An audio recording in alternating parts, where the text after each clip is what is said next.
At least them's gonna feel pretty tame compared to this motley crew here. That was my boss describing a pier to another pier, a live film in the back. We're headed to a research site to inventory elk browse for her PhD research in trophic energy cascade effects. In my time off, I'll get up early and go out and try and find wildlife of my own. She didn't like me bringing the camera in the field. I could bring it in the car, but not out in the field. Here I found a doe with her mom. This licking helps keep each other clean, but also strengthens the bond between mother and offspring. They become familiar with their scents and really begin to know each other.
Look how cautious they are. Yeah. You know? That is fucking awesome. I left the commentary in to try and convey the magnitude of seeing 5 trophy buck try and navigate a river. And my pal Steve is the man. Hilarious. Way off right now. Oh, did you see that shake? Did you see that shake? You got it. Awesome. Can you see the mountain goat in this shot? I apologize for the quality. It's zoomed in on top of my camera being fully zoomed in. But I spotted this with my naked eye, and it's the first and only one I'd seen to this point, so I'm pretty proud of myself. Wow.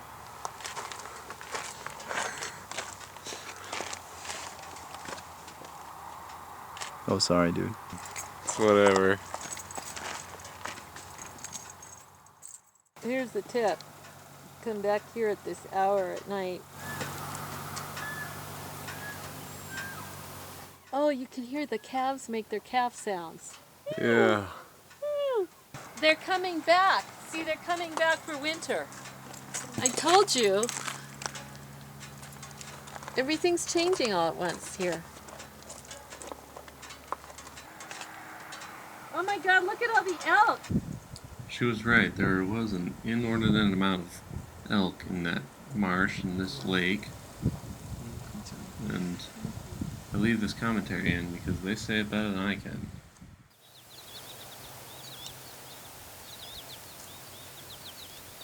Finally, we saw a creature that belonged to the lake. It's the first beaver I've ever seen. Oh, Steve, you're such a city slicker. Glad we could get you out into the wilderness, and the lakes and the rivers, and then up into the mountains, where we saw even more elk. I think this was a separate herd, and there was a lot of them.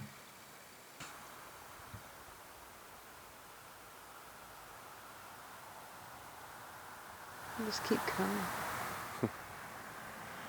They were upland and lowland, and they were spread out, but I think it was one group of over 100, 150. They were in the bushes, in the trees, out in the open area, all over. I was out again with Steve, and you can hear Sharon. We were just a bunch of biologists enjoying the wildlife. Yeah. there's so many of them. And we've seen at least 30s right now. Right? Oh, 50. Yeah. I mean, they're just coming. It's like somebody turned on an elk faucet. They are running out. They just keep going.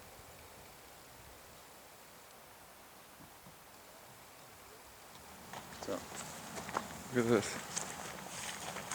It's got the collar. Oh, Oh, those are elk. Is it Christina's elk? With the collar? Good eye, dude. It's gotta be, right? You see an elk? Look at them, they're looking at us. Yeah. Yeah. Oh, yeah, definitely, dude. That's one of Christina's elk. How can you tell? It's got a radio collar. I mean, it's gotta be. I mean, is there anybody else radio collaring elk around here? Oh, look at the baby. Mm-hmm. Is that a spike bull with them? Yeah.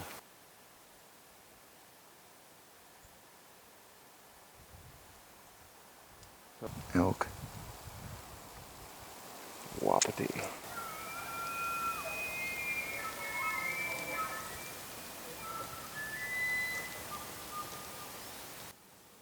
They were making these calls morning, noon, and night. I could start to track them from miles away just by following the call.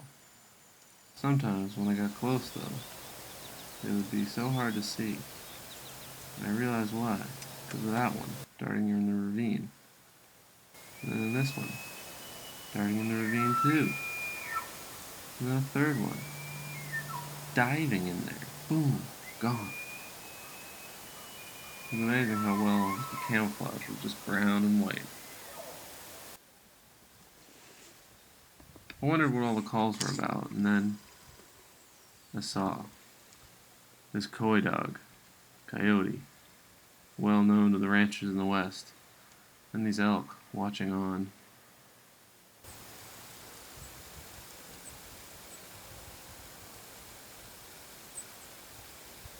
I always wonder when I see one coyote,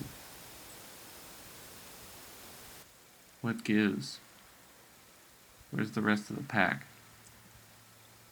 Is he just a lone wolf? No offense, Mr. Coyote. But traveling alone? Is he headed away? Was he just kicked out? Just outcast and ostracized? Or is he heading back? Is it just her?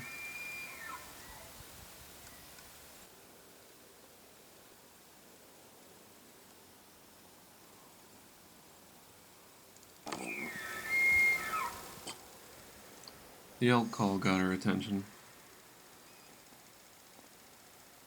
I think she saw me too. But just a cursory glance back and continued on.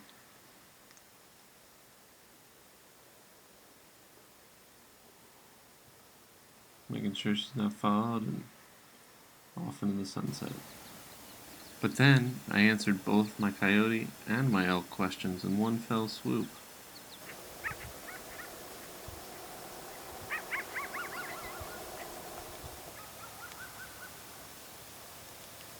Perhaps the coyote family.